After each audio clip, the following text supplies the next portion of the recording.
Première lecture du 15e dimanche du temps ordinaire, lecture du livre du prophète Isaïe, chapitre 55, versets 10 à 11, psaume 64. Tu visites la terre et tu l'abreuves, Seigneur, tu bénis les semailles. Deuxième lecture, lecture de la lettre de saint Paul apôtre aux Romains, chapitre 8, versets 18 à 23. La semence est la parole de Dieu, le semeur c'est le Christ, celui qui le trouve demeure pour toujours. Alléluia.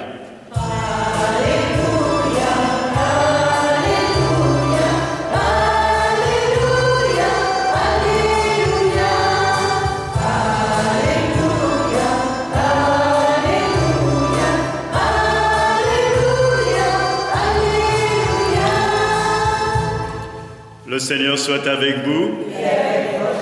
Évangile de Jésus-Christ selon saint Matthieu. Gloire à toi, Seigneur. En ce jour-là, Jésus était sorti de la maison et il était assis au bord de la mer. Auprès de lui se rassemblèrent des foules si grandes qu'il monta dans une barque où il s'assit. Toute la foule se tenait sur le rivage et leur dit beaucoup de choses en paraboles. Voici que le semeur sortit pour semer. Comme il semait, des grains tombés, au bord du chemin, les oiseaux sont venus pour manger. D'autres sont tombés sur le sol pierreux, où il n'y avait pas beaucoup de terre, et ils ont levé. Parce que la terre était peu profonde, le soleil s'étant levé, ils ont brûlé, et faute de racines, ils ont séché. D'autres sont tombés sur les ronces ont poussé et les ont étouffés. D'autres sont tombés sur la bonne terre et ils ont donné du fruit à raison de 100, 60 ou 30 pour un. Celui qui a des oreilles qu'il entende. Les disciples approchèrent de Jésus et lui dirent « Pourquoi leur parles-tu en parabole ?» Jésus répondit « À vous, il est donné de connaître les mystères du royaume des cieux, mais ce n'est pas donné à ceux-là. À celui qui a, on donnera et il sera dans l'abondance. À celui qui n'a pas, on l'enlèvera même ce qu'il a. Si je leur parle en parabole, c'est parce qu'ils regardent sans regarder, qu'ils écoutent sans écouter, ni comprendre. Ainsi s'accomplit pour eux la prophétie d'Isaïe. Vous aurez beau écouter, vous ne comprendrez pas. Vous aurez beau regarder, vous ne verrez pas. Le cœur de ce peuple s'est alourdi et ils sont devenus durs des oreilles. Et ils se sont bouchés les yeux de peur que leurs yeux ne voient, que leurs oreilles n'entendent, que leur cœur ne comprenne, qu'ils ne se convertissent, et moi, je les guérirai. Mais vous, heureux vos yeux puisqu'ils voient, et vos oreilles puisqu'elles entendent. Amen, amen, je vous le dis, beaucoup de prophètes et de juges justes ont désiré voir ce que vous voyez et ne l'ont pas vu, entendre ce que vous entendez et ne l'ont pas entendu. Vous donc, écoutez donc ce que veut dire cette parabole du semeur. Quand quelqu'un entend la parole de Dieu sans la comprendre, le mauvais survint. Il s'empare de ce qui est semé dans son cœur. Celui-là, c'est le terrain ensemencé au bord du chemin. Celui qui a reçu la semence sur un sol pierreux, c'est celui qui entend la parole et la reçoit aussitôt avec joie. Mais il n'y a pas de racine en lui, et il est l'homme du moment. Quand vient la détresse ou la persécution à cause de la parole, il trébuche aussitôt. Celui qui a reçu la semence dans les ronces, c'est celui qui entend la parole.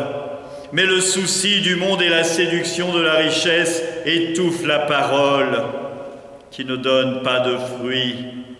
Celui qui a reçu la semence dans la bonne terre, c'est celui qui entend la parole et la comprend. Il porte du fruit à raison de 100, 60 ou 30 pour un. Acclamons la parole de Dieu. Louange à toi, Seigneur Jésus.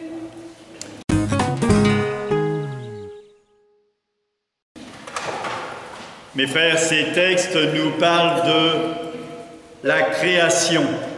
Comment Dieu prend la création a raison et comment nous sommes invités à prendre soin de la création.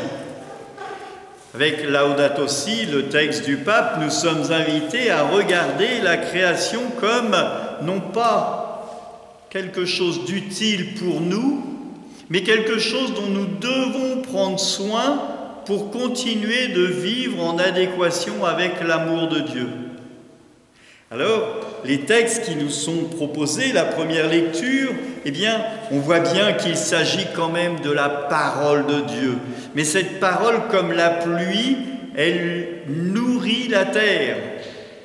Il est tombé une averse tout à l'heure, eh bien, dans les petites jardinières, ça ira bien, peut-être pas suffisamment pour les champs, mais on voit bien que la création est fragile et qu'il nous faut nous aussi en prendre soin. C'est ce qui nous est dit tout au long de notre lecture de la Bible.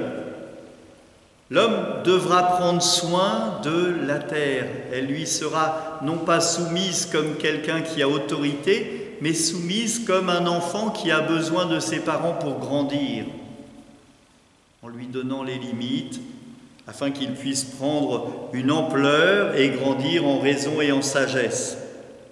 Le psaume aussi nous parle de cette terre, de cette création dont Dieu prend soin.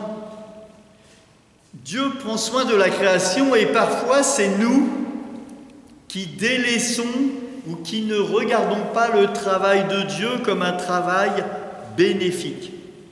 Nous pensons être meilleurs et aux saisons, eh bien, nous défions tout ce qu'il y a de plus raisonnable, tout simplement, par exemple, en mangeant des fraises en hiver. C'est une aberration pour la création. La lettre de saint Paul est dans ce même esprit. Regard de la création. Regard de la création, mais là, au regard de l'homme.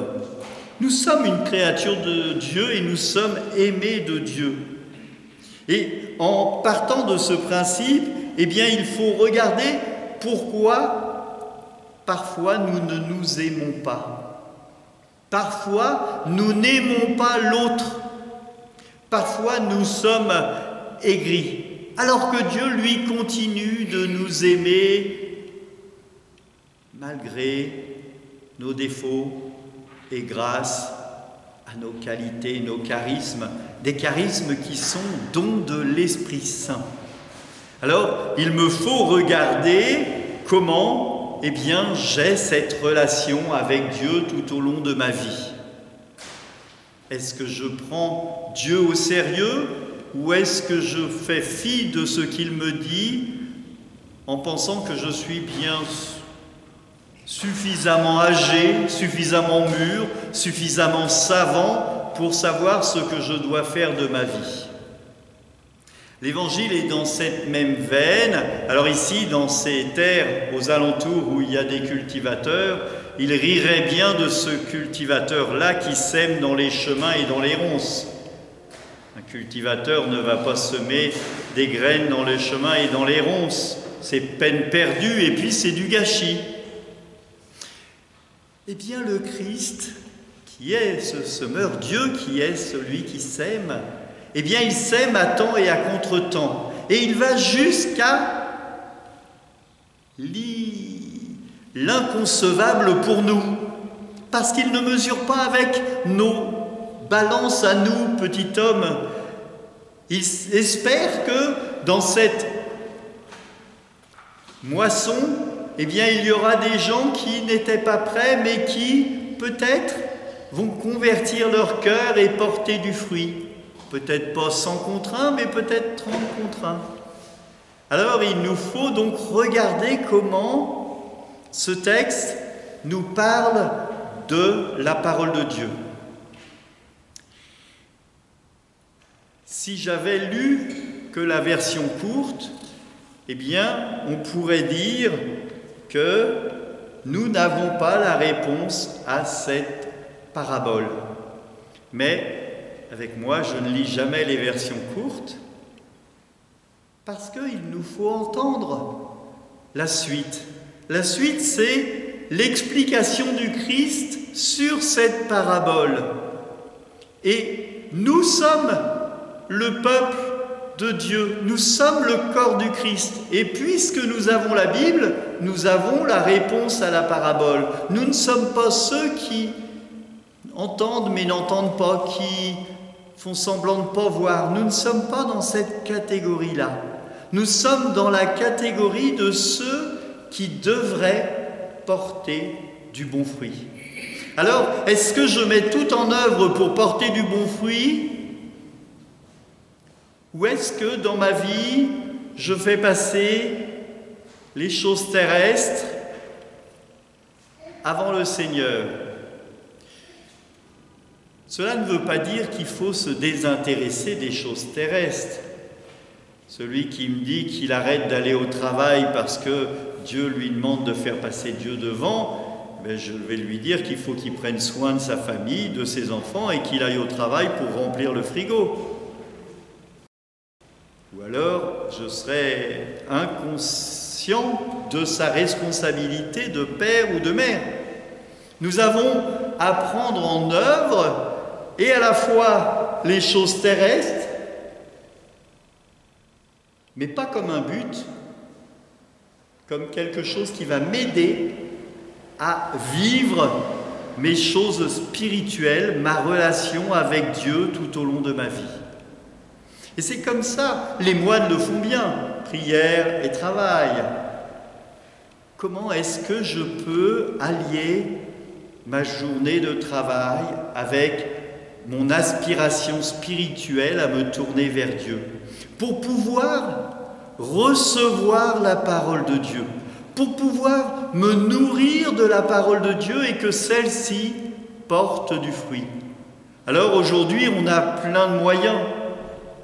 Les livrets, prions en église, Magnificat, prière du jour, etc. Les applications AELF, prions en église et plein d'autres applications téléphoniques. TikTok. Voilà, moi tous les jours je mets un commentaire d'évangile sur TikTok. Plein de moyens qui nous sont donnés pour entendre la parole de Dieu, la méditer et la mettre en pratique au jour le jour. Est-ce que je lis la parole de Dieu? Est-ce que je viens juste l'entendre, et c'est déjà beaucoup, le dimanche à la messe? Est-ce que cette parole est pour moi une nourriture essentielle ou quelque chose de superflu? Lorsque j'entre à la messe, je commence par reconnaître mes péchés pour libérer mon cœur. Puis j'entends la parole de Dieu qui me rapproche du Christ et me fait entrer dans une relation de Verbe incarné, le Christ, afin de pouvoir, à l'autel eucharistique, recevoir le corps du Christ. Tout cela n'est pas fait au hasard, mais bien réfléchi, parce que le Christ qui est le Verbe, la parole de Dieu, devient corps et sang du Christ sur l'autel et se donne à nous qui sommes la communauté, le corps du Christ. Et pour que je puisse porter du fruit, il faut que je prépare mon cœur, en reconnaissant mes péchés, en écoutant la parole de Dieu, en participant à la célébration eucharistique et en recevant le corps du Christ. Est-ce que la parole de Dieu est indispensable pour moi, pour ma vie, pour mon chemin de foi? Que le Seigneur nous guide, lui qui est le Verbe. Au commencement était le Verbe, et le Verbe était auprès de Dieu, et le Verbe était Dieu. Et il est venu habiter parmi nous, afin que nous puissions nous aussi entrer dans cette relation trinitaire, Père, Fils et Saint-Esprit. Que Dieu nous guide, lui qui nous aime, que nous aussi, nous nous aimions et que nous aimons les uns les autres. Amen. Nous avons reçu tes bienfaits, Seigneur, et nous te supplions, chaque fois que nous célébrons ce mystère, fais grandir en nous ton œuvre de salut par le Christ notre Seigneur. Amen. que Dieu Tout-Puissant vous bénisse tous, le Père, le Fils et le Saint-Esprit. Amen. Allez dans la paix du Christ. Nous rendons grâce à Dieu. Bonnes vacances à ceux qui sont en vacances.